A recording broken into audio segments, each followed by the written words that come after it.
Bienvenidos a la presentación de Fortunicia, Historia de Crónica Televisión o Crónica TV de Marcelo Figueroa.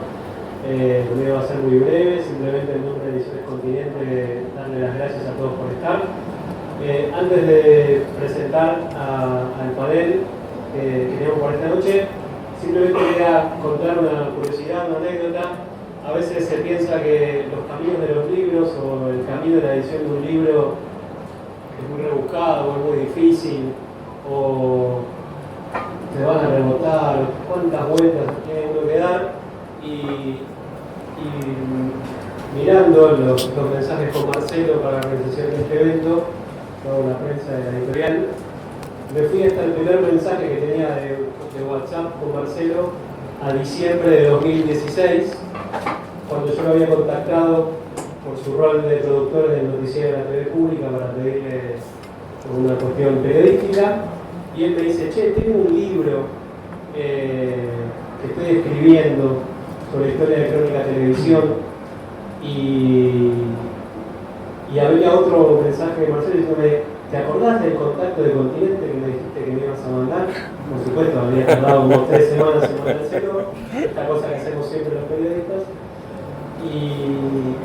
Y eso fue en enero del 2017, y a fines del 2018 le escribo: hola Marcelo, soy Gustavo, prensa de Ediciones Continente. Y a los 30 segundos caigo y digo: pero vos me has escrito a mí por el libro. Había pasado un año, por supuesto yo me había olvidado por completo. Y bueno, y ahí fue, en ese año,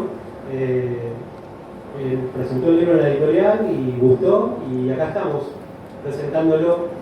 Así que a veces los caminos de los libros son mucho más sencillos de lo que uno se imagina. Y la verdad que para la editorial es un verdadero placer contar un libro de Marcelo en el catálogo.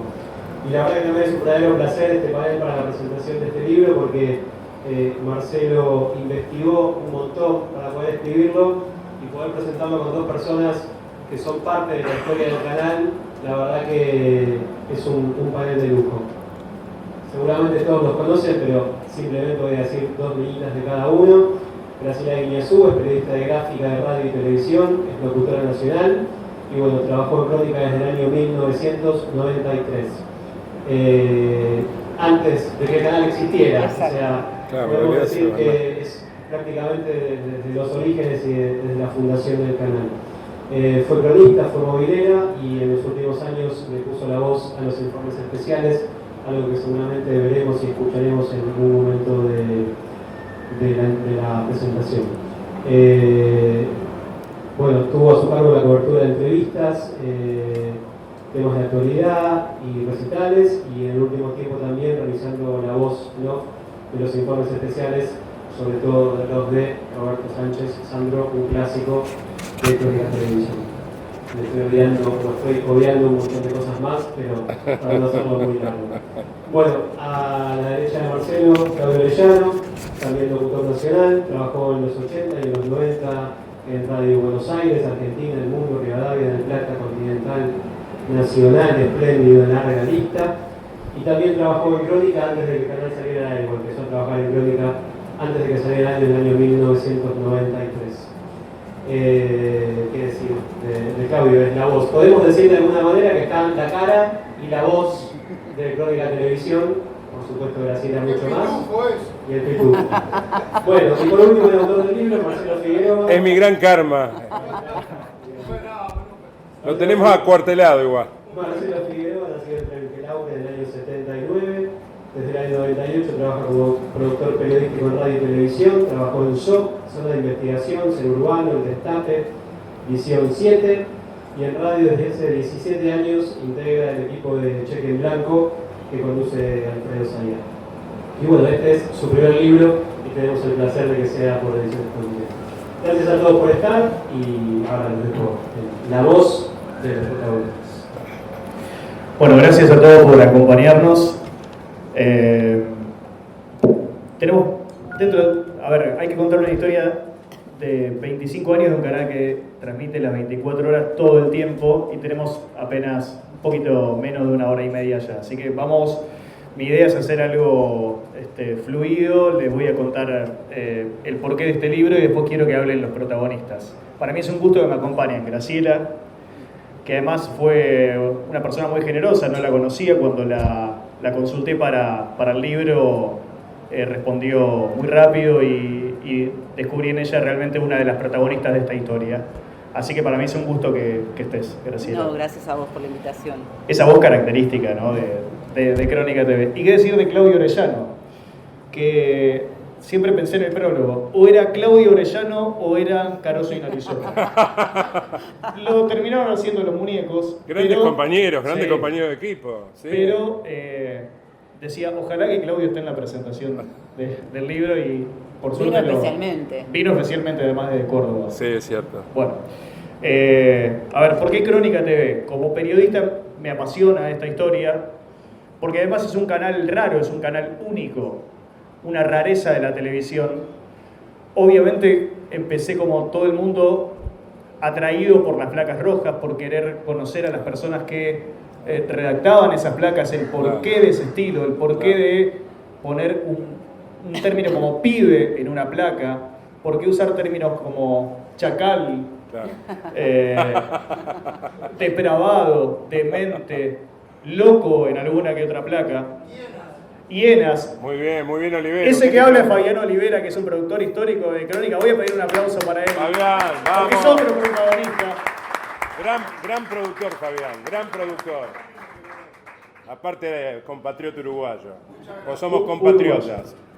Me crucé hace poco, me reencontré con Fabián cuando salió el libro y hablando me decía, mirá, el otro día pusimos una placa de un tiroteo en Belgrano o en algún lugar así.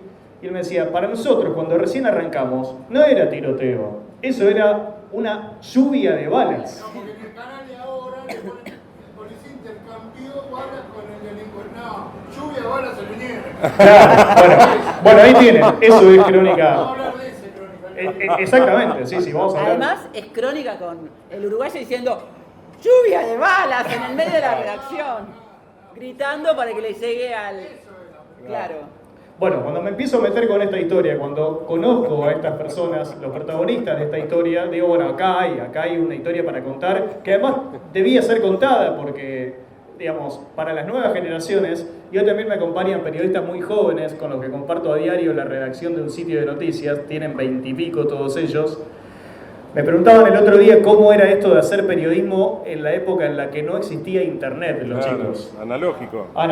Periodismo analógico, claro. Bien. Bueno, voy a escucharlos a ustedes, porque de Crónica muchos sabemos lo que hemos visto en pantalla, pero no el detrás. Y recién Graciela me decía, hay una de las placas que mencionás en el prólogo del libro, de la cual yo fui autora.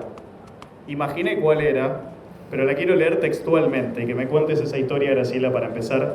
Esa placa es de la primera época de Crónica. Asaltan, golpean salvajemente a anciana y le comen la pasta frola. Eso ocurrió en La Plata, ¿no? Las causalidades, como diría Roberto Sánchez Sandro, no existen. Las casualidades, sino son causalidades.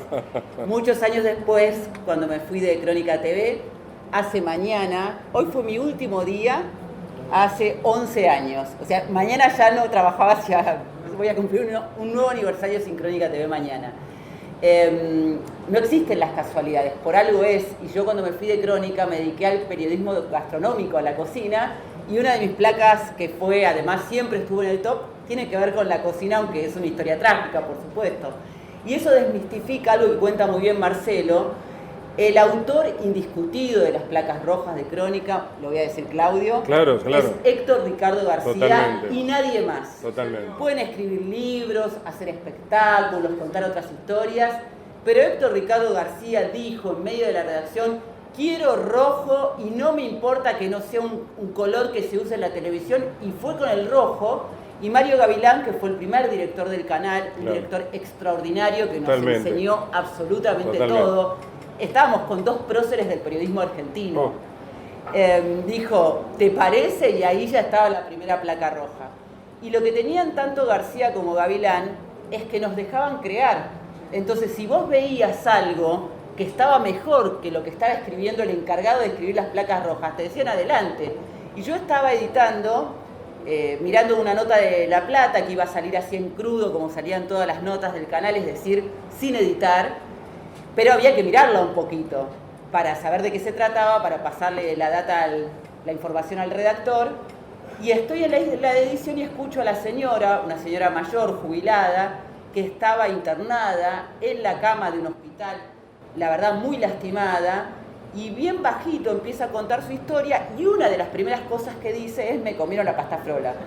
Entonces yo, que estaba en una silla con rueditas destartalada, como todo lo de Crónica, empecé a caminar con las patitas y las rueditas para atrás, me puse en el medio de la redacción, le grité al uruguayo seguramente: pongan en esa placa que se comieron la pasta frola, y ahí fue como un de boca en boca. García me llamó al control, la terminó de redactar cuando yo le conté más la historia y así salió esa placa. Pero la realidad es una historia de las placas rojas que a mí me gusta contar siempre, porque todos hicimos una placa roja, todos los que trabajamos, también está ahí el Turco Salimzad, todos desde el teléfono celular, donde estuviéramos, llamábamos y sin saberlo la redactábamos. O la corregíamos también. Claro. Porque una vez a un videografista, cuando creo que murió Polanca, Sí. Gabriel Rovere, Sí. Diego Rovere, Diego. se le ocurrió la peor idea de decir murió Polanca. Es decir, descubrimos que ya Polanca era kirchnerista de antemano. Claro. Y dije, no, te tengo que matar. Es Paul Anca, no Polanca. O García de pronto mandaba hacer una placa y estaba mal escrito el videograf. Entonces yo iba al control y digo, chicos, eso está mal escrito. Ah, el gallego lo escribió así. Entonces me iba a la oficina, porque al gallego no hay que tenerle miedo. Entonces me iba al gallego y le digo, oiga, eso está mal escrito. Corregilo, corregilo. Entonces decía así, corregilo. Eso es lo que tenía García, que te daba la libertad. A García le gustaba que le discutas también, porque había muchos que le decían, sí, Héctor, como el sí Carlos en alguna época. Y si no, cómprate un canal. Y si no, comprate un canal. Si no te gusta, comprate un canal. Yo trato de explicarle a la gente de esta generación lo que fue, digo, está más allá de todo lo que se fue. Está más allá. Y ojalá los chicos acepten saber qué fue Crónica. Claro. Sí, por supuesto queda como registro, además de los testimonios de este libro, fue primicia, también la propia autobiografía de Héctor Ricardo García, Claro. que es muy interesante porque te cuenta todo cómo él pensó, siente y cree en el periodismo que puede hacer distinto. Y yo creo que con Crónica TV, vos lo escribís por ahí, rompió el molde realmente. Él inventó una nueva forma de hacer televisión en un momento que parecía que estaba todo hecho. Nosotros salimos detrás de dos canales fuertes de noticias, como eran TN y Red de Noticias, que era el canal, la gran apuesta de Telefe. Y CBN, que ya estaba desde fines de los 80. Pero CBN yo no lo menciono porque en realidad estaba como en una meseta eterna. Claro, claro. Nuestros competidores eran TN y Red de Noticias, que tenían todo más que nosotros. Totalmente. Todo más. Y Red de Noticias fue un fracaso total que a los pocos meses... Lo que pasa, voy a decirlo si me permiten, es que nosotros, además de a García y a Gavilán, lo teníamos a Claudio. Y Claudio, mirá, yo estoy re emocionada, que hacía años que no lo veía, Mi y amor. verlo acá me produce mucha emoción porque todos aprendimos de todo. Realmente. Y yo estuve en el casting en el que participó Claudio y yo lo escuchaba con esa voz, vieron que no necesita ni micrófono. Y estaban todos los locutores, yo soy locutora también, pero voy a imitar diciendo, por ejemplo, García decía, léeme esto, Historia de Crónica TV, el canal de noticias firme junto al pueblo. Y Claudio decía, Historia de Crónica TV. Y García estaba como alucinado realmente. Y como yo trabajaba en la previa, estábamos como en la parte de producción, estaba con Mario Gavilán, que como dije era el director, y los veo salir juntos caminando y después Mario me agarra y me dice, che, piba, quedó loco con este gordo, porque dijo gordo, Claro. es la verdad. Y fue el primer contratado para hacer pantalla y Claro. así fue como que se pasaba el día en Crónica, porque si bien nosotros hacíamos las notas, sin él Crónica no hubiera sido lo mismo. Esto es así. Bueno, gracias. Gracias. La verdad que me gratifica que Graciela... Bueno, gracias por esa generosidad, Graciela. Ya que estamos con el Oscar, digo, y volviendo al tema de Claudio, digo, y es un profesional que te hacía al mago Garulo, gordo, mirá, es argentino de Villa Chingolo y de Chingolo, no sé, y acaba de ganar el mundial de no sé qué. Con esos datos le hacía media hora de nota. Escuchame, gordo, vamos a un corte, viene el ministro de Economía al piso, el tipo estaba 12 horas y te hacía unas entrevistas a las afueras. Sí, es cierto, es cierto. Sí, no, a propósito, porque eso fue el 26 de noviembre del 93, la prueba. Era muy gracioso porque yo había pasado con Mariana Clark, ¿te acordás? Sí. Mariana, que hoy está trabajando en la red, se dedica a eventos, concretamente Mariana. Al poco tiempo se fue a Canal 2, al programa de los cuarteteros, sí. Exacto, y después ya paró en TIC Sport. Me acuerdo con Mariana pasamos la primera vez. Y claro, viste que pedían una apertura, como una presentación de informativo, una presentación de móvil, bueno, varias pruebas. Lo cierto es que cuando termino de dar la prueba con Mariana, ¿qué dice Gavilán? Y ahí me doy cuenta que era el primero en ingresar. Le dice al segundo que pasa, al segundo locutor que pasa, con su pareja le dice, hagan todos como Claudio Orellano. Entonces yo estaba con la madre de mi hijo en ese momento, todavía estaba casado, chicos. Después, claro, como todos creían que vivía en el canal, parecía que no tenía ni hijo, ni mujer, ni abuela, nada. Pero tenía todo eso. Simplemente que a veces pasaban los tapes a la madrugada también. Entonces pensaban que vivía en Crónica TV. Entonces dice, Gavilán, hagan todos como Claudio Orellano, y la miro a mi ex mujer, le digo, aprobé, entré. Pero lo más gracioso es que cuando termino de hacer esa prueba, García le pregunta a Gavilán, ¿quién es el boludo ese? Ese fue la aprobación de García, dice, es cierto. Por la noche, recuerdo, ese mismo día, me llama Rosita Sueiro, que estaba muy allegada a Gavilán. Entonces suena el teléfono de mi casa, qué sé yo, 10:30 de la noche, me llama Rosita, la esposa de Víctor, ¿no? Y me dice, decime, ¿qué carajo le hiciste a Gavilán y a García? ¿Cómo que carajo le hice? No le hice nada. Algo le hiciste porque están locos con vos. No, simplemente hice lo que yo sé hacer, nada más, le digo. Hice la locución como yo entendía y listo. Están locos con vos, me dice, te van a dar el horario principal de 14 a 22, porque eran bloques de 8 horas. Claro. En principio trabajaba 8 horas a la mañana. Mirá que las cosas de la vida. Trabajaba con 2 tremendos ares de la televisión. A la mañana trabajaba en Radio Libertad de Alejandro Romay. Es decir, que trabajé con Romay. Y a la tarde con García. ¿Y qué me decía García para provocarme? Tu jefe es Romay.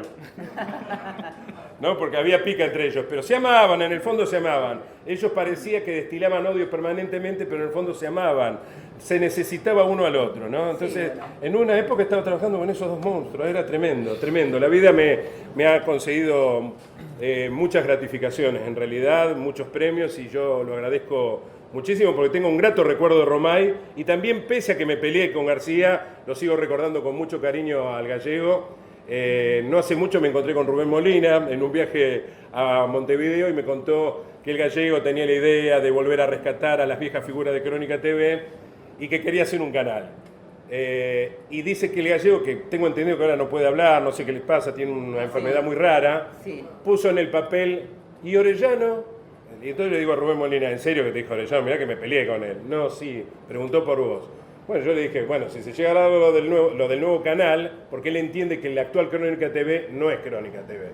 Eso es lo que entiende el gallego García. Fíjate el final del libro que no lo quiero contar. No, ya lo vi, ya sé. Está muy claro eso. Está muy claro, aparte lo leí de entero el libro. Entonces él entiende eso. Entonces tenía esa idea vaga de rescatarnos a todos, digo, a Graciela, a Javier Díaz, a todos los que empezaron, al Turco Salimzada, a Bartolota. Digo, Turco, gracias por venir, Turquito, querido. El Turco fue el gran compañero de los sábados. Con el Turco estábamos los sábados presentando las noticias a la mañana. Déjame decir que el Turco vino a hacer una nota, discutió con viejos compañeros para estar acá, así que Turco te agradezco. Pero además el Turco fue a quien le tocó anunciar otra primicia impactante, una de las más impactantes que dio el canal, junto con el atentado a la AMIA, el suicidio de Chabrán. El Turco estaba laburando el día que muere Carlos Menem Jr., nada más y nada menos, y te tocó a vos. ¿Cómo se llamaba tu compañero, Turco, recordás? Claudio Negrete, claro. Ese día, casualmente, cuando muere Carlitos Menem, yo estaba de Franco. Es decir, vi la noticia desde mi casa. No impactado, ¿no? Bueno, sobre ese día... Vos estuviste, claro, vos viajaste. Porque yo tengo muchos amigos, buenos amigos del canal, que es lo que me dejó, además, profesionalmente, de todo lo que vivimos y estamos contando. Y una de mis grandes amigas es María Inés Cristante, nosotros le decimos Mané, que se fue hace más o menos 2 años del canal y ahora es una hermosa y feliz agente inmobiliaria que fue con algo que siempre soñó y le va espectacularmente bien porque siente, Crónica era muy absorbente, de verdad, uno no se daba cuenta cuánta falta de libertad tenía ahí adentro porque vivíamos para el canal y sobre todo los primeros años.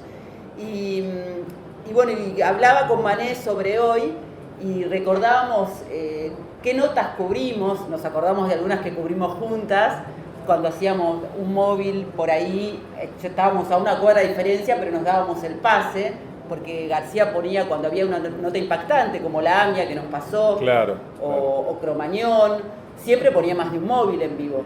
Y en el caso del accidente de Carlos Menem hijo, justo yo entro al canal, yo entraba a las 13 horas, siempre trataba de llegar un poco antes porque había un director o un productor ejecutivo que miraba el reloj y me miraba, porque yo no era muy puntual, y justo había salido el primer equipo hacia Ramallo, que era Mariano Biasati y Armando Tosín, que generalmente era mi camarógrafo Armando, pero como él llegó 2:30, salió antes, con la presunción de que Carlos Menem hijo estaba ya agonizando.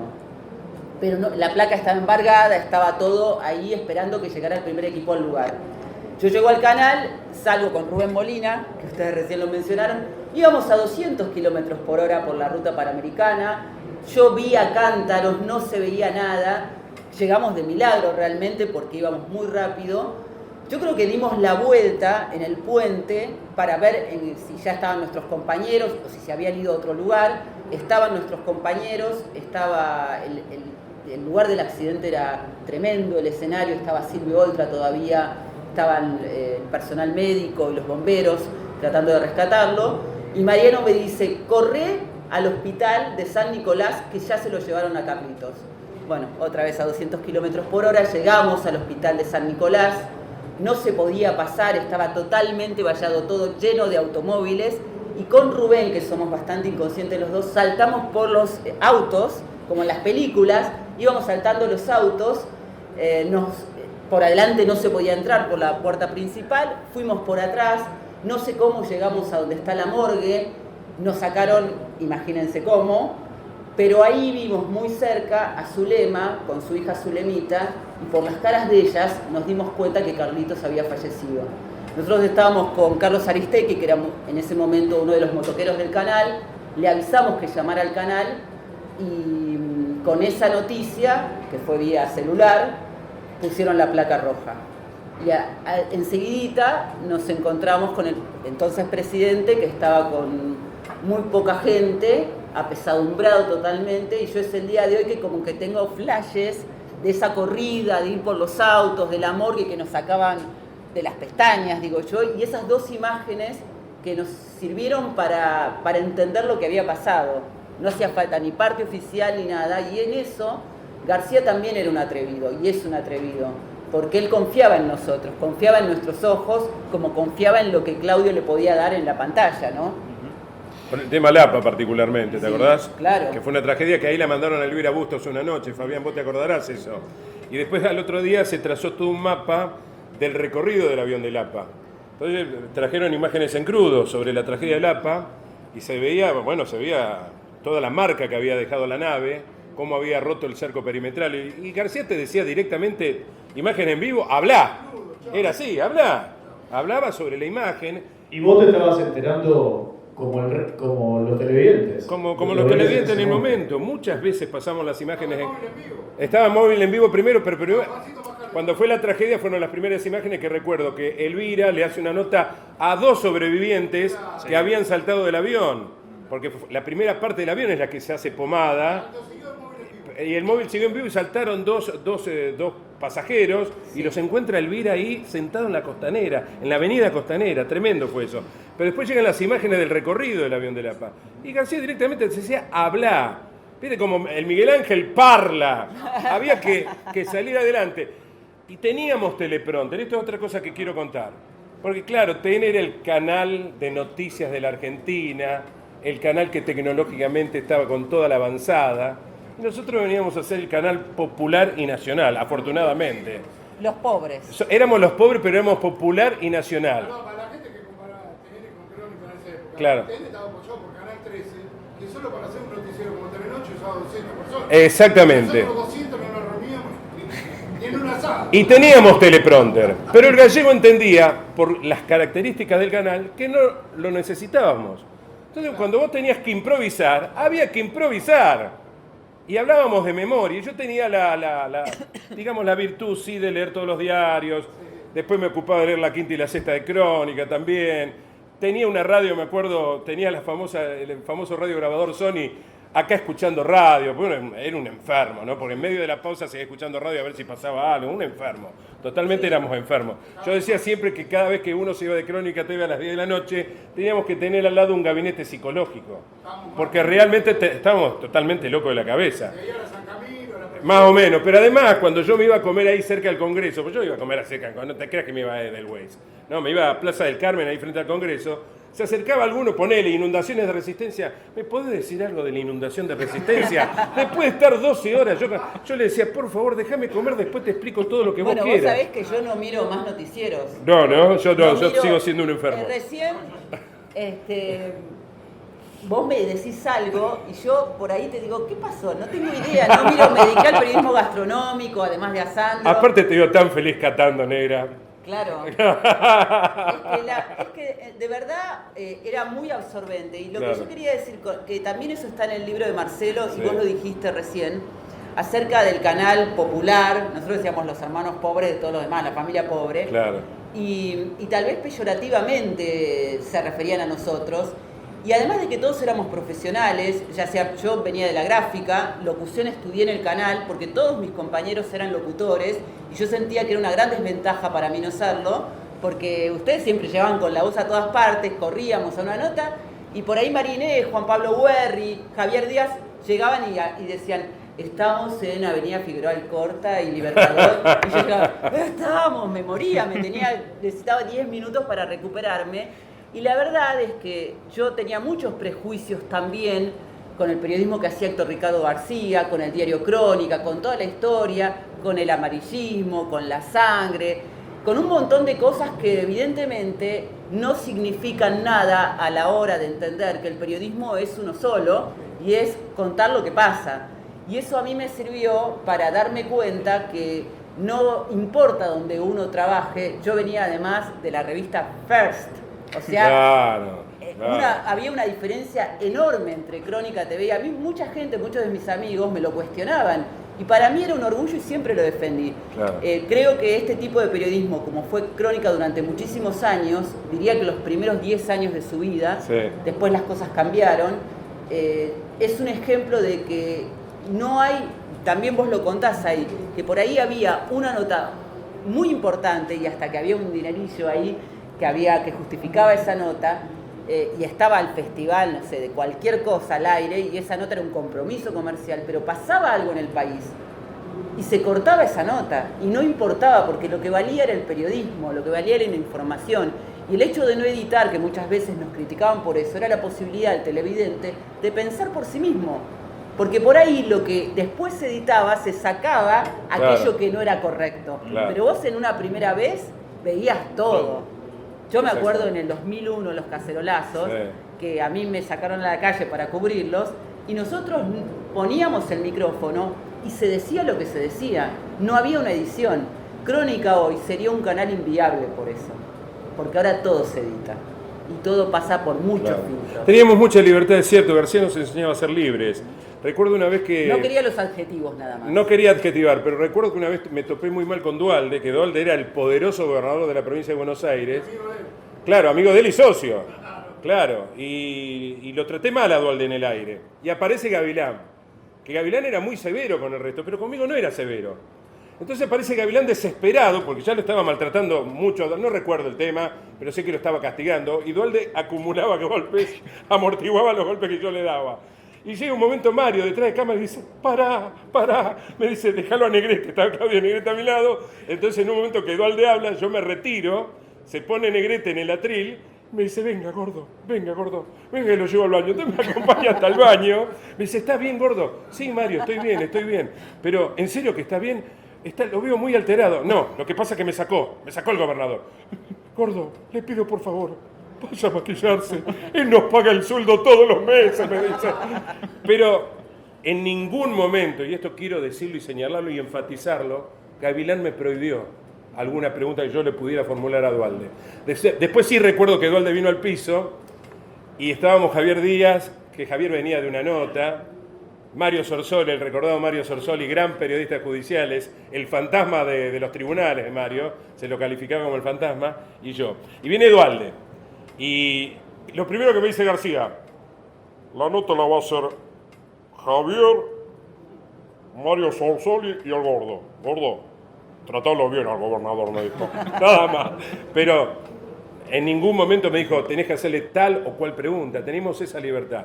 La verdad, un recuerdo imborrable de una etapa, digo, donde se nos cuestionaba mucho porque también había un periodismo canalla que nos criticaba. Alguna vez ese periodismo canalla que alguna vez abundó Eduardo Varela. Sí, te acordarás, Alfredo, que habló del periodismo canalla en la época de la dictadura. Pero también había un periodismo canalla que nos cuestionaba mucho a nosotros, por ser pobres, por estrujar sangre, y después todos se copiaban de nosotros, absolutamente. Y a esos pibes que dicen ser periodista independiente, que yo más que periodismo independiente hacen periodismo Racing Club, ¿sí? Le ganamos 6 Martín Fierro seguidos. Quiero decir, 94, 95, 96, 97, 98, 99, y después ganamos 2 más, hasta el 2003, 2004. Hay 9 en ese momento, pero era por afano que le ganábamos a los chetitos esos de la avenida San Juan. Quiero, sí, Fabi. No, perdón, la diferencia es que con todo esto que estamos hablando nos podemos quedar hasta las 3 de la mañana, estamos el factor humano. Sí, bueno. Contra la tecnología, el factor humano, de la gente bien elegida, la gente que se puso la camiseta, que no tomaron por hacer la camiseta de un laburo, para mí, el factor humano fue fundamental.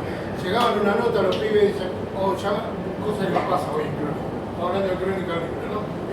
Che, loco, escucho muchas sirenas, ¿qué pasa? Bueno, así sale la AMI. Claro. Che, ¿por qué no te fijas a veces que por casa está pasando esto, no?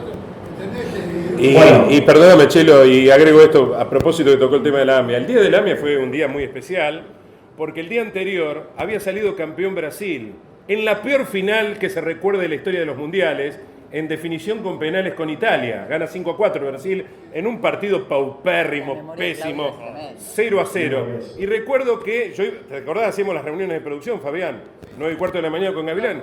Y decía Gavilán, hoy no tenemos nada, gordo. ¿Qué hacemos? Y no sé, Mario. Y pongamos Brasil campeón del mundo. La única placa que podíamos vender a la mañana era Brasil campeón del mundo, porque no ocurría nada. Hasta que llega el motoquero para darnos cuenta del horror de la AMIA. A partir de allí fueron 100 horas de transmisión en vivo y en directo desde el lugar del desastre. Eso era Crónica TV. Sí, es interesante. Voy a decir 2 o 3 cosas a medida de lo que han relatado, que vieron ustedes, ¿no? Cómo se abre un tema y va derivando en otro. Son 25 años de, además, grandes profesionales. Quiero destacar esto. El otro día me mandaban un mensaje de alguien que leyó el libro y me decía, lo disfruté mucho y además me saqué muchos prejuicios en base a algo que decías vos. Graciela contaba cómo caminaron, cómo saltaron unos autos para lograr la cobertura del accidente de Menem Jr. Y quería destacar también el hecho de García, digamos, un apasionado, alguien que dedicó su vida al periodismo y de esa raza de periodistas que estaban al frente de los medios de comunicación y donde todo el personal del medio conocía al dueño del medio, algo que hoy no es habitual. Vos decías Romay, García... No, además te permitía, tanto Romay como García, poder ir a hablar con ellos. Sí. No había intermediarios. Andá a Clarín a hablar con Mañeto, claro. Te ponen hasta llave en la oficina. Bueno, hay una pregunta por ahí. Hay una pregunta y quiero mostrar un par de videos porque tienen relación a lo que hemos hablado. No me digas que está el pitufo, ¿no? No, eso no, porque eso es muy conocido, pero Gracias. Hacelo en vivo, por favor. No, después lo hago en vivo, Eso me valió después te voy a contar una anécdota. Y un último momento. Sí te puedo contar una anécdota con el tema del pitufo, de la famosa sonrisa al aire, que yo decía, viste que todos los canales, llegó un momento que usaban todos la del pitufo, con mi risa del pitufo. Nunca cobraba un mango. Yo digo, si yo les mando carta de documento a esto, van a pasarlo igual. Hasta que un día me reivindicó la agencia McCann Erickson, tengo que decirlo, la que manejaba la cuenta de Quilmes, que sacó una publicidad llamada Alegría o Sonrisas desde 1890, y yo formé parte de las sonrisas de un grupo de gente, digamos, pública, entre comillas, o populares, y esa sonrisa me valió 12 lucas, loco, en el año 2008. Me reivindicaron por todas las cartas de documentos que evité mandar. Así que, bienvenido Quilmes, carajo, vamos todavía. Una pregunta, dale. Marcelo, vos hiciste una investigación bastante profunda, tengo entendido, de las placas rojas de Crónica, que se hicieron tan famosas, en un momento empiezan a circular en internet un montón de placas rojas falsas. Sí. Y hay una en particular que siempre llamó mucho la atención. La del boliviano. Que era exactamente un choque entre automóviles. Yo no la recuerdo. Que dice, No, no es verdad. fallecieron o murieron 3 personas y un Fue un boliviano. yerro de un videografista. ¿No? Eso nunca supe si era verdad o si era una fake, una placa fake. Bueno, hay varias teorías sobre esa placa. Igual voy a hablar yo lo que a mí me contaron y después la voy a dejar a Graciela que estaba ahí. Yo prácticamente hasta cerrar el libro no encontraba al autor intelectual de esa placa, porque además si ustedes observan bien, tiene una tipografía distinta a esa placa.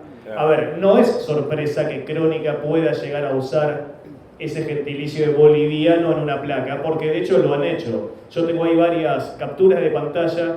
Una decía, buscan a bolivianito que se tiró al río. Bueno, mirá. Oh. Buscan uruguayito, ¿cuál es el problema? Claro, bueno. Claro, si boliviano chiquito,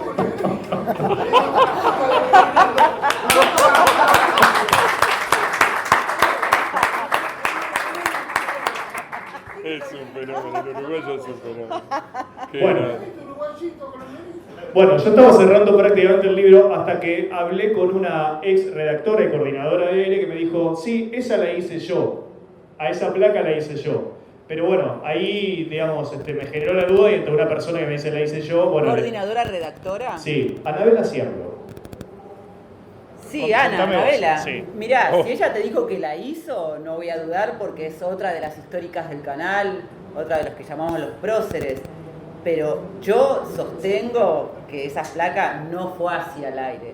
Que en la previa, antes de salir al aire, la hayan escrito, se hayan reído, hayan dicho, uy, mirá lo que escribieron, se hayan tentado en mandarla, es una cosa. Porque hubo muchas placas que se hicieron y no se mandaron. Pero yo te digo que no, porque además, si había algo que nos diferenciaba en aquel momento de las placas rojas a las actuales, es que había mucha ironía, mucho humor ácido, pero también, y esto era lo que lo distinguía a García por sobre todas las cosas, había mucha inteligencia en cada placa roja. Yo digo además, que sé que vos Marcelo coincidís, que las placas rojas, y miren hasta qué punto García es realmente un adelantado, un visionario, que él es como que se adelantó al Twitter. La placa roja no es otra cosa que el Twitter. Y de hecho las placas rojas son un neologismo, porque yo digo placa roja y todo el mundo sabe de qué estamos hablando. Y para mí, como te digo, puede haber estado en la previa, creo que Claudio coincide conmigo, del control, pero que no se mandó. Yo también pensé lo mismo. Vos sabés que cuando me preguntaban por esa placa, yo les comentaba a mucha gente y le decía, yo no tengo idea que hayamos mandado esa placa. De esa manera no la mandamos. Y además no hace otra cosa que abonar esa teoría de que nosotros éramos un periodismo menor, no profesional, que era todo lo contrario. No teníamos plata, no teníamos plata. De hecho, las sillas, con suerte, digamos, no te caías. Pero sí hacíamos todo profesionalmente, Totalmente. porque éramos todos locutores, periodistas, Totalmente. todos con experiencia en los medios, y lo más importante es todos con la misma pasión por el periodismo. Totalmente. Así que creo que eso fue siempre como más peyorativo que otra cosa. Si con la rata del techo nos saludábamos, buen día, buenas tardes, después del turno cada uno, era Es verdad. Bueno, quiero mostrarles este video. Está intervenido con unas risas porque es de uno de esos programas de archivo, pero las risas, si ustedes ahora van a escuchar las risas, no son originales. Y de la entrevista que le hice a Claudio hace muchos años ya... Qué gracioso la entrevista esa. Vos sabés cuando el Chelo quiero contar esto, déjame Dale, contar. dale. El Chelo me dice, Claudio, voy a sacar el libro de Crónica TV. Entonces yo le digo al Chelo, qué bueno, porque me lo quería regalar el Chelo. Le digo, qué bueno, Chelo, me imagino que soy protagonista de ese libro, ¿no? Chelo, le digo jodiendo, ¿no? Me dice, Claudio, te hice la entrevista hace 11 años, ¿no te acordás? Me había olvidado la entrevista. Bueno, claro, 11 años, porque claro, hubo un parate ahí y después lo trataste de desempolvar al libro y lo sacaste. Qué genio, Chelo. Bueno, esto que vamos a ver tiene que ver con parte de lo que hemos hablado. Un momento que le tocó a Claudio, el vivo, porque eso, digamos, llegaba todos los días al canal, no sabía con lo que se iba a encontrar, y un día de pronto se ve en esa situación de mediar en una toma de rehenes. Así que quiero compartir esto que dura apenas 2 minutos y que después, claro, toque. Histórico. Y que después me cuentes algo, Claudio, sobre Sí. esto. Porque además sé que te impactó mucho eso. entren en short y en cuero. Claro. Los camarógrafos. Sí. Bueno, la garantía que te doy es que van a entrar en short y en cuero los dos. Exactamente, sí, ya sé. Bueno. Y entran, y tras de ellos entran, No, nos vamos y a... acá se van a una masacre. No, eso justamente es lo que queremos evitar, no queremos eso. Por eso van a entrar como vos los pedís, en short y en cuero, con las credenciales de Crónica Televisión, Toki. ¿Vos sos de Crónica TV? Soy de Crónica TV, sí señor. Bueno, mira, Toki, para que te quede claro que somos de Crónica Televisión, te vamos a pasar la marcha que identifica el canal de noticias. Adelante la marcha.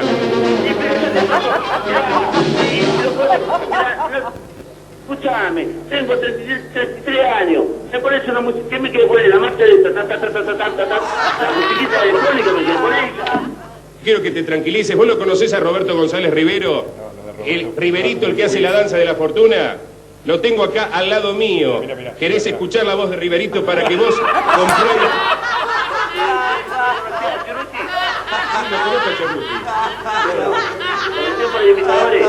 Sí, conozco un par de Bueno, imitadores. viste, mirá, yo soy Riverito. Bueno, muy buena noche. Salió el 438. ¿Me salió bien? ¿Me salió bien? ¿Me salió bien? Te salió bien, te salió bien. Toki. Sí, Riverito.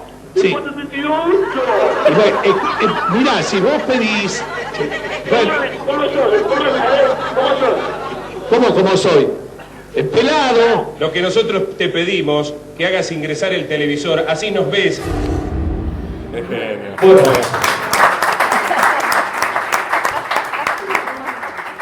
Bueno, fue realmente embarazoso eso, porque empezó a las 7 de la tarde la joda y parecía mentira. Terminó a las 10 de la noche. Termina a las 10 de la noche esa odisea cuando uno de los empleados advierte que Toki se distrae, le arrebata el arma y lo hiere en una pierna. Y termina a las 10 de la noche, justo cuando terminaba mi turno. Parecía mentira, parecía todo un libreto arreglado y no había nada arreglado. Lo cierto es que yo venía de un reposo de 15 días, porque yo había tenido un cuadro de estrés muy grande, claro, laburar todo el día en el canal. Un día me estresé. Se va el turco. Se va el turco. Un aplauso Turquito, para el turco. aplauso para el turco Salinzar. Turco querido, hermoso. También parte de la historia rica de Crónica TV el turco, ¿eh? Gran profesional turco. Gracias, Turquito. Bueno, y era muy gracioso porque yo venía de 15 días de reposo por un cuadro de estrés muy grande. Es más, me habían hecho un electrocardiograma que había salido mal, pensaron que me había agarrado un infarto. Internado 5 días en el Británico, cuidados intensivos, hasta que me agarra un médico de ahí y me dice, gordito, vos te voy a hacer bajar 50 kilos. Después tuve que bajar más o menos 50 kilos. Médico, cardiólogo, nutricionista y psicólogo. Pues empecé a hacer terapia en esa época. Y recuerdo que a los 3 días de reincorporarme me encuentro con esta locura de enfrentarme con este tonto que se llamaba Toki y que se llamaba Claudio como yo, era tocayo además. Era Claudio. Y no tuvo mejor idea que secuestrar. Fíjate, en el año 2000 era más o menos, no 99, 2000. Sí. 2000 yo diría. Se le ocurre secuestrar empleados del CONICET que ganaban 500 mangos cada uno en esa época. Un estúpido, en serio. Un loco. Y pedía que Héctor Heredia, que estaba ahí en la puerta, entrara en pelotas, lo voy a decir así en criollo, que entrara en pelotas con el camarógrafo para terminar de torcer la actitud de Toki, cosa que era imposible. Era como hablarle a una pared. Realmente estaba totalmente loco. Y se le ocurre al negro Pedraza, que era productor, que entra Riverito. Y Riverito quedó como un tonto, porque apareció en medio del croma, apareció un quiz Riverito. Viste que parecía que salía de una cueva. Y con la voz de Riverito tan característica, el loco se le ocurre imitarlo con el famoso 8. La cuestión que se termina la historia, por supuesto todos festejaban en redacción, acordate de ese día, le ganamos a TN, le rompimos el ATN, era todo el festejo con respecto a TN. Y yo recuerdo que iba con mi portafolio, me dice, gordo, ¿estás bien? Sí, estoy bien, chao chicos, hasta mañana. Me fui con la cabeza gacha, pero agobiado, a tal punto que no fui a cenar. Llegué a mi casa, me acuerdo, prendí todo el departamento, me tiré en la cama y empecé a ver el techo y me quedé, hombre, mirando al sudeste, ¿no? Mirando el horizonte que era mi techo. Al otro día me despierto con dolores en todo el cuerpo y 40 grados de fiebre. Me llama Marcela Mailman, que la señora Legrand, la señora Lagrande, quería convocarme para contar la historia de la Odisea de Toki en sus almuerzos. Y le tuve que decir a Marcela Mailman, no puedo porque estoy con 40 grados de fiebre y con dolor en todo el cuerpo. Entonces, bueno, no pude ir a lo de la señora Lagrande. Sí, Mirta Lagrande. Ay, Dios. Bueno, en fin. ¿Che, trabajará después dentro de un tiempo? Bueno, esa es la pregunta. Lo cierto es que todos festejaron y fue un éxito periodístico porque realmente TN no pudo cubrir nada. Lo que sí, al otro día me encontré con fuertes críticas de distintos matutinos sobre la labor del periodismo, si teníamos que oficiar de jueces o de policía cuando había un juez o se había presentado un fiscal, no recuerdo bien, y creo que algunos jefes policiales. Lo que cuestionaba concretamente a algunos colegas, y yo creo que tenían razón, era que nosotros no teníamos que asumir ese rol de juez o hacer uso del poder de policía. Lo que pasa es que en ese momento, quien autorizó el ingreso de la Cámara de Crónica TV ahí fue me imagino yo que fue la policía. Claro, además pedían hablar con todo, pero casi siempre, después cuando se produce. Lo mismo cuando se tomaba, Sí, las tomas en las cárceles. Las tomas en las cárceles, me acuerdo en Resistencia, el líder del motín en Resistencia, lo primero que le dijo al productor, quiero hablar con el gordo de Crónica TV. Entonces yo ligaba, aparte todo ocurría a la tarde, a la mañana como que no ocurría nada, todo era a la tarde. Entonces, entre los 5 y las 8 de la noche, más o menos 9, siempre hablaba con un preso. ¿Está? Era espectacular. Pero igual Claudio dice, terminaba mi horario a las 10, el mío terminaba a las 9 y como yo tenía que hacer el informe especial sobre todo lo que había pasado, yo me iba a las 2 de la mañana. Es cierto. Porque además García decía, lo quedé. Claro. Y lo que eran por ahí 3 partes de 20 minutos que en edición es un montón de tiempo. Claro. Y al otro día tenía que estar 1 menos 10. 1 menos 10 de la tarde, es cierto, la negra se quedaba haciendo eso. O sea, él se ponía contento porque se iba, No me fui tan contento ese día, estaba agobiado. Estaban todos festejando en derredor mío, pero yo estaba agobiado. Llegué a casa agobiado. Y así al otro día me desperté. Pero fue tremendo eso, fue tremendo. Bueno, esto era Crónica TV. De esta manera, con estas sorpresitas, nos encontrábamos cada día, ¿no? Con estas sorpresitas. De pronto, de ponerle el título mundial al desastre de la AMIA, vaya Dios, ¿no? Y otro tema, bueno, ahí voy a contar algo de la AMIA, porque todos recuerdan, perdón, que sea tan charlatán, todos recuerdan cuando me río con el tema del duende, pero recuerdo cuando fue lo de la AMIA, que realmente fue trágico lo de la AMIA, y se lo pudo extraer de entre los hierros a los 3 días al portero de la AMIA, Jacobo Chimahuel, Cacho. Sí. Cacho estaba con vida y esbozó una sonrisa cuando lo sacaron de entre los hierros. Y recuerdo que cuando llega Cacho al hospital de clínica, estaba esperándolo Mané Cristante. No, Mané estaba casi a la salida del AMIA, te digo porque lo hablamos el casi otro día. a la salida del AMIA, ¿no? Yo estaba en el hospital de clínica. Y vos estabas en el hospital de clínica, exactamente. Entonces pasan a Mané y Mané no pudo contenerse y dijo, bueno, gracias a terminó Dios. en llanto, gracias a Dios terminó en llanto. Pasa Mario Sorsoli, que Mario era cara de piedra, Mario podía hablar ante cualquier situación, y Mario dijo, no puedo seguir. Y cuando la cámara nos enfoca a mí, a Marcelo Antini, estábamos llorando, desconsoladamente. Entonces yo le digo, señor director, de esta manera no podemos seguir, le pido por favor una pausa y enseguida volvemos. Llorábamos, pero a rabiar, porque teníamos una luz de esperanza en medio de una situación tan dantesca, teníamos una luz de esperanza, y además recuerdo, hubo 300 llamados esa misma tarde, en solo 1 hora, 300 llamados, todavía no existían los llamados grabados, y toda la gente decía, estamos llorando con ustedes. Claro, porque además, Mané me lo contó bien porque yo no recordaba todo, pero Mané dice, yo dije, gracias a Dios, te dieron el móvil a vos porque estaba llegando la ambulancia al Clínicas, que era ahí nomás. Claro.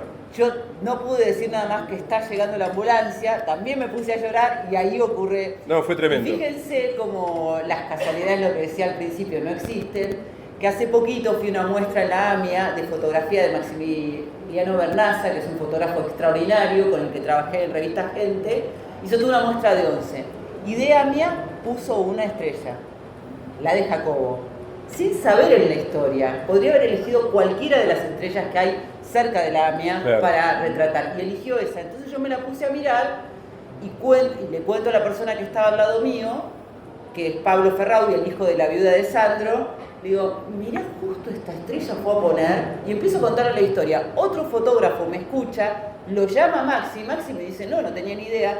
Viene uno de los funcionarios de la AMIA y terminamos contando toda esta misma historia que estamos Qué contando de bárbaro. acá. Qué bárbaro. Y vos sabés que Es el famoso una imagen vale más que 1000 palabras, Claro, que era otro de tal las cual. premisas que teníamos en el canal. que terminemos la transmisión ahí desde el móvil de la AMIA a las 9:53 del día sábado. Cuando había ocurrido, la tragedia fue el 18 de julio, un lunes, y prolongamos la transmisión hasta las 9:53, un poquito antes. A las 9:53 se hizo un resumen, un epítome, digamos, de pocos minutos, contando toda la semana cómo fue cada día ese episodio tan horroroso para la historia argentina, ¿no? Tan trágico, el segundo atentado trágico que vivió la Argentina en la época menemista, en el menemato, ¿no? Bien, ahora tengo otro video así breve Vamos. que habla más de Graciela, porque Crónica es la embestida contra los piratas, es la reivindicación de la soberanía argentina en las Islas Malvinas, es el sorteo de las quinielas, es Caroso y Narizota, es tan argentino como el dulce de leche, pero además Crónica es Sandro. Y aquí tenemos a Graciela, que tuvo la dicha, vamos a decirlo así, de poder tener esas charlas largas, esa confianza que pudo plasmar con Sandro para notas exclusivas de Crónica Televisión. Acá tenemos un fragmento de una nota exclusiva que a mí me gusta además esta puntualmente porque fue hecha en conjunto con García, ¿no? Ustedes van a escuchar ahí al mentor de Crónica preguntar, y también a Graciela, a este personaje extraordinario que era el gitano, nada más y nada menos, característico de Crónica TV. Vemos esto y nos contás después, Graciela, tu vínculo con el gitano. 727 días sin cantar y sin conceder ningún reportaje, rodeado del misterio más absoluto. Fue una ausencia obligada porque Sandro estuvo muy enfermo. Él mismo nos confesó que se sintió volviendo de la muerte. Nos recibió en su camarín después de cantar durante 1 hora y 40 minutos para hablar por primera vez de su vida en una entrevista exclusiva tan emotiva como su regreso. Sí, no, pero y por esa razón es la que decidí volar. Porque mira, yo siempre digo, Víctor, algo que le pido a Dios, que me pueda retirar con vida. No, me refiero a eso de a lo mejor no tener, porque uno nunca sabe, nadie está seguro de nada. Que quizás volvéis a subirse un escenario por razones económicas o por no sé qué tipo de razones y subirse una estás en tu plenitud, vamos a decirlo, un periodo suicidas. No, porque hemos visto, ¿viste? Decadencia de grandes voces, sí, pero que lástima. No, por eso digo, sé que estoy cantando bien, quizás mejor que antes, pero se aclaró el pucho.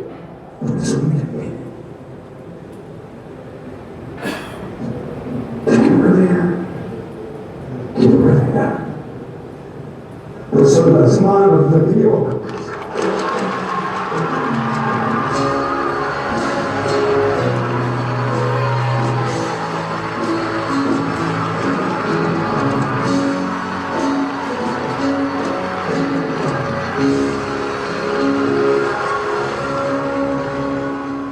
¿Qué significó el las manos esta noche? Y las manos es un recuerdo profundo de muchísimas cosas. Recuerdo es una canción que siempre, cada año que pasa, tiene una connotación diferente. Sin miradas, yo estoy en un mundo, pero no me vida.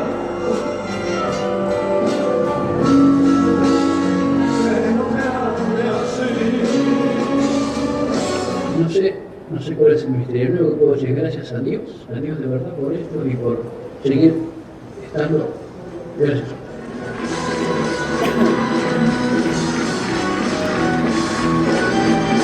Bueno, ahí estaba parte, un fragmento.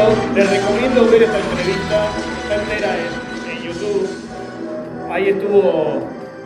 Ahí estuvo Graciela con Héctor Ricardo García. A mí me impactó muchísimo cuando empecé una anécdota que me contaban, que cuando García no sabía qué poner o cuando quería levantar un poco el rating, llamaba al depósito, le decía él al archivo del canal, y le decía, tráeme algo del más grande. El más grande era Don Sánchez, como le decía yo. Como le dijiste vos. Mirá, Toki se nos quiere meter de nuevo. Sí, otra vez, es tremendo. A mí lo que me pasa,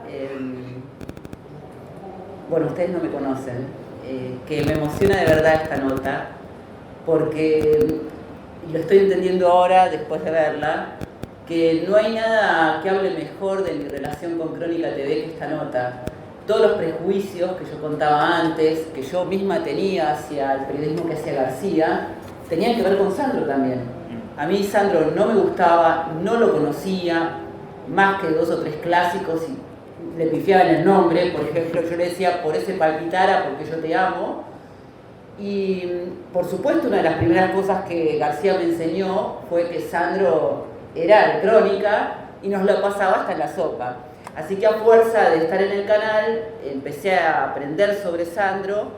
Después me empezó a mandar a la puerta de la casa de Banfield, en la calle Beruti, y ahí descubrió García que yo escribía, porque como yo venía de la gráfica, realmente estar 8 horas parada delante de una puerta en donde no pasaba nada, tenías que decir algo más que estábamos en la calle Beruti. Yo le hacía notas a todo el mundo, si pasaba por ahí te hacía una nota seguro, pero además después escribía algo más o menos lindo para que quedara bien. Y así fue como García pensó que yo podía hacer los informes especiales, y además, como tengo buena memoria, me empezó a encargar que vea todos los videos de Sandro. Entonces me decía, Graciela, necesito el que está vestido de blanco, Afros 88. Y así fue como empecé a aprender tanto, que la primera vez que lo vi a Roberto, yo le decía a Don Sánchez, porque Sandro me parecía medio raro, no era el nombre, a Roberto no le tenía confianza. Y la primera vez que me vio, que no fue en este recital, sino 2 años antes, en el 96, él sabía quién era, porque nos veía por el portero, porque además una de las guardias que yo hice en Banfield instalaron el portero visor. Entonces yo hice una nota sobre la instalación del portero visor, obviamente nunca pasaba nada, están instalando un portero. Le hice una nota al muchacho, fue placa roja lo del portero visor, y bueno, cuando nos conocimos él ya sabía quién era yo, y creo que él a mí me cayó bien, no por lo que ustedes ven, que es obvio, porque era seductor, era agradable, muy instruido, cantaba bien, tenía lindas letras, eso es lo obvio. Me cayó bien porque, si bien era un ídolo, era una persona como nosotros.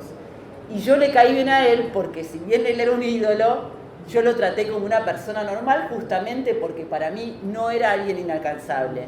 Y García en esa nota fue súper generoso. Llegamos, hacía 727 días que no cantaba. Como García tiene una manía con los números, sí, faltan tantos días para esto y para lo otro, como Marcelo pone, faltan 175 páginas, eso un aplauso, para terminar este libro. Yo le hacía ese juego a García y le decía, ¿usted sabe que falta tanto? Y me había hecho la cuenta.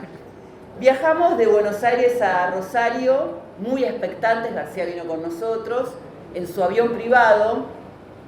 Se había dicho que Sandro venía con nosotros, así que cuando bajamos del avión teníamos un montón a lo lejos, veíamos como flashes, y eran que pensaban que bajaba nuestro querido Don Sánchez, y no, veníamos nosotros. Después con García nos fuimos a la peatonal, nos compró unas tijeras chinas, hicimos como todo lo que había que hacer en la previa, y cuando él llegó en el auto, el primer recital fue en la Fundación Astengo, se produjo tal avalancha que el chofer chocó contra un costadito de la entrada, y después del recital, García me hizo hacer en vivo, hasta las 2 de la mañana estuvimos más o menos, y me dice, vení corriendo con la beta. La beta es la cámara portátil, que nos va a dar una nota en el camarín y nos va a contar una noticia bomba. Eran como la 1 de la mañana. Y ahí él le pidió a García que la nota se le hiciera a García. Y yo, la verdad es que hacía 2 años que estaba esperando por esa nota, porque la primera vez no le pude hacer, y nos contó que estaba muy enfermo, y después de eso me dio la nota a mí, y a partir de ese momento casi todas las notas del canal las hice yo, y era tan maravilloso él que en el 2006, cuando le dieron el premio Mención de Honor Domingo Faustino Sarmiento en el Congreso, García estaba enojado conmigo. Entonces no me hablaba hacía un montón y no me mandó a cubrir esa nota, pero además no me dejó ir, porque era dentro de mi horario de trabajo. Y como yo ya tenía muchas batallas, dije, bueno, le mandé a decir que no podía ir. En realidad se lo conté a la jefa de prensa, no era la FON, porque no iba a ir. Y Don Sánchez estaba en vivo con un colega nuestro, con Raúl Zapata, y cuando termina la nota le dice en vivo, para todo el país, para Crónica TV, y bueno, un beso grande a Héctor Ricardo, que no pudo venir, y a Gracielito, periodista que sé que tuvo un problema y está en el canal mirándome. En la redacción casi se mueren porque obviamente eso era como diciéndole a García, che, ¿cómo no la dejaste ir? Y para terminar, ustedes saben que no creo en las casualidades, y el que me está grabando con el iPad se llama Eduardo Barone, él es periodista, es colega, y es un compañero mío de aventuras en todo lo que tiene que ver con Sandro. Nos conocimos en una radio hace 5 años, y un día él se enteró que yo era como la biógrafa de Sandro, porque Don Sánchez me autorizó a escribir una biografía sobre él estando en el canal, y él fue el que me convenció, Eduardo, de decir que sí cuando me vinieron a ofrecer comprarme los derechos del libro para hacer la miniserie. Y después hicimos un montón de proyectos y seguimos, y ahora pasamos por Planeta y vimos que estaba el libro todavía. Así que ven cómo todo tiene que ver con todo siempre, todo tiene ¿no? que ver con todo, claro. Bueno, ¿qué historia? García era muy amigo de Don Sánchez. Te diría que era la viuda de Sandro, era la viuda. Bueno, Él se desvivía, se desvivía en serio. Cuando no pasaba nada del canal, Sandro. Igual, mira, yo creo que García, saben que pienso que es un visionario, ¿no? Él es parte muy importante con la pantalla de Crónica TV de la reivindicación de Roberto Sánchez, de Sandro como ídolo popular, porque en el 94, cuando empezó Crónica, él estaba en un momento en que los ídolos en realidad quedan en el recuerdo, y lo que generó el fenómeno popular que era Crónica TV, acompañando a Sandro a todos los recitales. Yo ese recital, que después lo replicó en el Gran Rex, el que pasaste, hizo 40 Gran Rex. Es un récord que hasta hoy sigue vigente. Es la temporada 98-99, no terminaba más. Yo vi 38. Los 2 últimos me los perdí porque me fui de vacaciones, porque en el canal te obligaban a tomártelas. Y yo creo que fue muy... y Sandro lo tenía claro eso. Tenía claro la importancia de Crónica TV, y por eso, más allá de algunos compromisos con otros canales o con otros medios, siempre nos daba las primicias a nosotros. Pero era mutuo el cariño. Por supuesto. Pero Sandro, hay un video donde dice, no, pará, vení vos, sacame una foto que esto no me lo pierdo. Mirá, Una foto con el gallego. uruguayo, yo te voy a decir algo. Por ejemplo, así como fuimos testigos del día que nos contó su enfermedad, yo también fui testigo porque él nos eligió y me eligió a mí para contarnos que no iba a cantar más, que eso fue después del último recital del 16 de mayo de 2004, él tenía que volver en septiembre, y nos citó en julio en un estudio de grabación, y lo primero que me dice, y se emociona cuando me lo cuenta, es que no puede cantar más en vivo, me aclara. Tenemos que empezar la nota otra vez porque se puso mal él. Terminamos la nota y yo estaba como aturdida por lo que había contado, pero lo primero que hice fue agarrar el celular, lo llamé a García y hicimos una placa roja. Y bueno, esas son cosas que nos pasaron. Bueno, vieron que es apasionante la historia, ¿no? La historia de estos 25 años. ¿Alguien quiere hacer una pregunta? ¿Alguien quiere aprovechar que están acá? Graciela, Claudio. Quiero preguntarles sobre si siguen viendo Crónica TV o no. Si extrañan esa época. Ahora es HD, no es Crónica TV. Ahora, exacto, ahora se llama Crónica HD. Muy bien, Fabián. Crónica TV. Sí. Sí. Fabián, déjame contar otra cosa. Cuando recién empecé con el libro, me habían contado que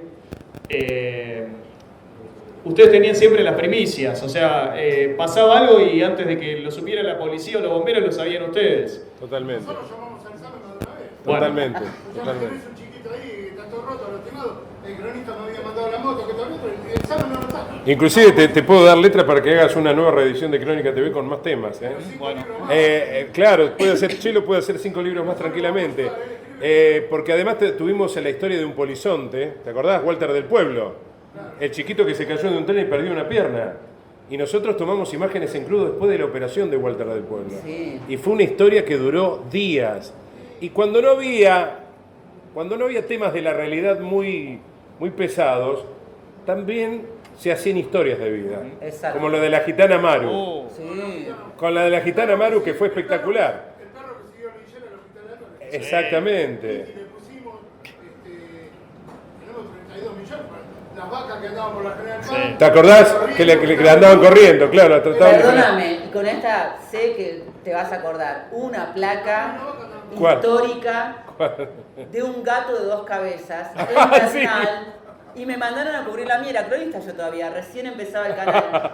Yo digo, hasta Bernal, no existe un gato de 2 cabezas, obviamente, y el gato de 2 cabezas existía, pobrecito, era recién nacido, era chiquitito, supongo que después se murió, pero para quienes creían que inventábamos las cosas, eso era absolutamente cierto. Claro. No, bueno, en YouTube, si ustedes ponen Hombre Gato, Crónica TV, hay una cobertura de los primeros años de un hombre gato que... Y vos no te acordás de una protesta de productores porcinos frente a Cancillería. No. Protesta de productores porcinos frente a Cancillería. Chanchito preso. A los 2 minutos, liberaron al chanchito. Y el mono nos entrega. Y el mono no se entrega cuando... ¿Pero quién que estaba Liliana cuando metieron preso un perro que pusimos marcha? Sí. Claro. Sí. Claro. Claro. Y en Neuquén, en la zona de Cultaracol, que era de una zona mucho... Claro, estaba Liliana, la pobre Liliana. Sí, creo que era cachorro, yo eso lo destacaste. Lo cuento en el libro, Lo sí. destacaste. Sí, Claro. Claro. sí. Sí, hay No, y muchas historias. el mono se resiste, era tremendo. El mono se resiste. ¿No? El mono no se entrega, el mono se resiste. Un mono que se había escapado del zoológico y lo perseguía el cuerpo de bomberos. Tremendo. Íbamos dando la secuencia de placas, ¿no? Che, y Elvira con su gorrito, me dice, papi, estoy tomando un café. Ahora la parisina le digo, Elvira, olvídate de todo acá que el cámara está yendo por abajo. Y mira, a mí me parece también importante para que tal vez ustedes sepan la verdad de algunas cosas. Cuando le decimos a Claudio por la placa de El Pitufo Enrique, o la banda del Uruguayo, o la banda del Negro Molina, o Elvirita nos entrega, son todos protagonistas del canal. Claro. Son todas personas que existen. La banda del Uruguayo era por el uruguayo, el Pitufo Enrique era por un directivo del canal. Era un directivo al cual Molina le tenía mucha bronca. Había una relación bastante tediosa entre el gerente general, que era Enrique Blanco Castel, y el señor Molina. Bueno, Entonces, contó todo él. Yo quise ser enigmático. no importa, hay que decirlo porque Enrique Blanco Castel... Hay que decirlo, total, ¿qué se va a enojar? Aparte se sintió aludido Enrique, aparte lo sabía. Pero era muy gracioso porque estábamos buscando el nombre para el Pitufo. Entonces tirábamos todos los personajes de ¿cómo se llama? De los pitufos, justamente, Gargamel, Azrael, el gato Azrael. Entonces dice Molina directamente, ya tengo el nombre del pitufo, el Pitufo Enrique. Y ahí caigo, yo digo, no podés hacer eso, te va a matar el enano de abajo. Y era Enrique Blanco Castel, el Pitufo Enrique, porque Enrique era muy peticito. Muchos de los nombres Era peticito. Ahora era muy gracioso el día que hicieron la canción del Pitufo, porque fue un grupo de cuarteto, ¿no? Donde el duende asustaba a remiserios y a policías, ¿no? Era tremendo. Pero después se hizo nacional el tema, porque hasta Santo Biasati, hoy lo recordamos mucho Santo con Lito de Andrea, Santo Biasati tenía en contacto directo por Radio Rivadavia, de 7 a 13. Entonces él hacía un resumen de noticias a las 7:20 y a las 9 de la mañana. Y el título número 30 era El Pitufo Enrique atemoriza remiserios y policías en Catamarca. Eso era Crónica TV, chicos. Bueno, pero a ver, ya que me dicen esto, ahí ustedes me reconocen, bueno, de alguna forma inventábamos algo, ¿no? Sí. Hay los nombres de los personajes, la banda del uruguayo. Acá lo tenemos, mirá. Acá tenemos al uruguayo, bueno, pero, a ver, porque es algo que me han preguntado mucho a mí en las entrevistas, y yo siempre reivindico el laburo, pero a mí me preguntan mucho en las entrevistas por el límite, si había límite en Crónica TV a la hora de informar. Yo sé que lo había, de hecho me han contado que han llegado imágenes de cuerpos descuartizados, sí, o cuestiones de esas que ustedes obviamente no publicaban. Pero a veces da la sensación de que no había límites, ¿no? A veces daban, sobre todo en los primeros tiempos, yo creo que no había tanto límite. Sí, había imágenes que eran muy sensibles para uno. Claro, no se pasaban, pero había otras que de pronto llegaban en caliente y se emitían hasta cierto punto y se le ponía un límite. Perdón, no es muy agradable, digo, bueno, vamos a sintetizarlo. Nosotros tuvimos, que lo vi yo como productor, la edición del cuerpo de Carolina López, de la chica asesinada por Fabián Tablado, 113 puñaladas, sí. La vagina era todo un machuco. No, es cierto. No, y tampoco las imágenes de Carlos Menem. Bueno, las imágenes de Carlos Menem tampoco. Estaban. Sí tuvimos límites. No, había límites. No tuvimos, sí se tuvo límites a la hora se pasaba, sí, imágenes, se pasaban imágenes en caliente, pero había un límite en las imágenes. Después en... Nosotros nos tomamos todo un joda, no, pará.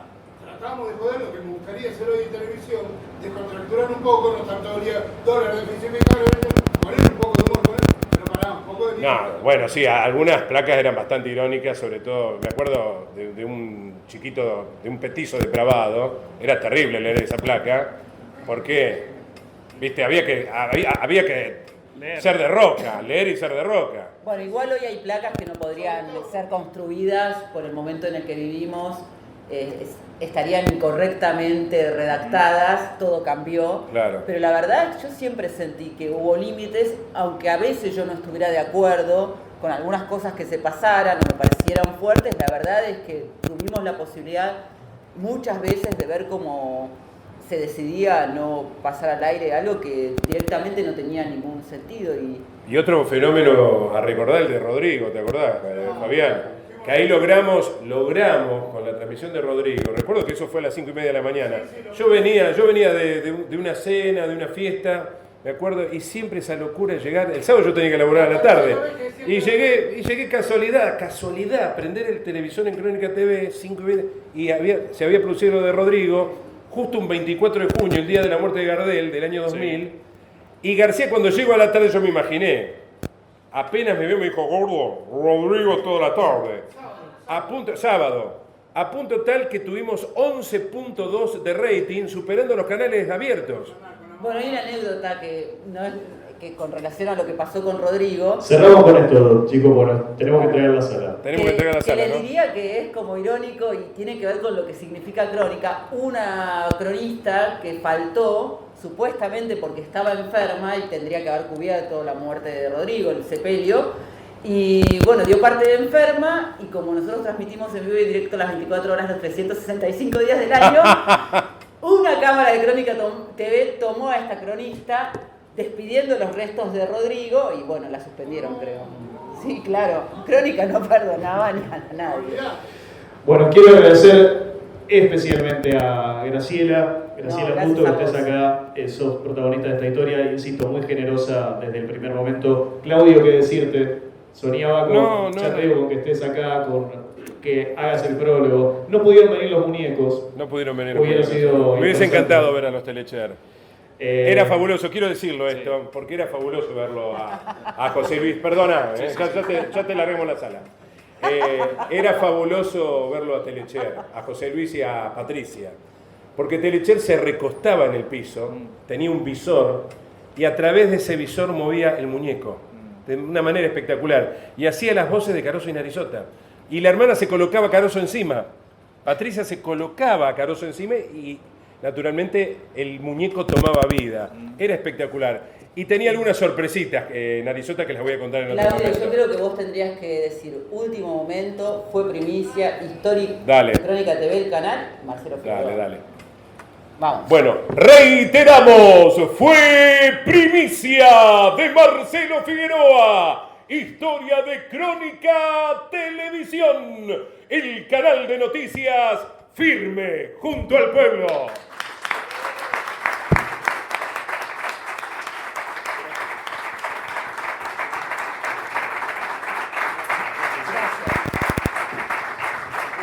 Yo tengo una productora de producto el mejor villano posible para esta presentación. Gus, antes de que cierres, quiero hacer el agradecimiento especial a Ediciones Continente, a vos que sos parte de esta historia también, porque el libro estuvo guardado mucho tiempo ahí, no conseguía editorial y Continente apostó por este proyecto, así que gracias a Ediciones Continente. Nos quedan 10 minutos, si alguien quiere acercarse, si alguien quiere comprar el libro, está allí en el fondo de la sala para que Marcelo se lo pueda, Claudio y Graciela también se los puedan dedicar. 10 minutitos y después sí ya tenemos que dejar la sala efectivamente. Gracias a todos, buenas noches.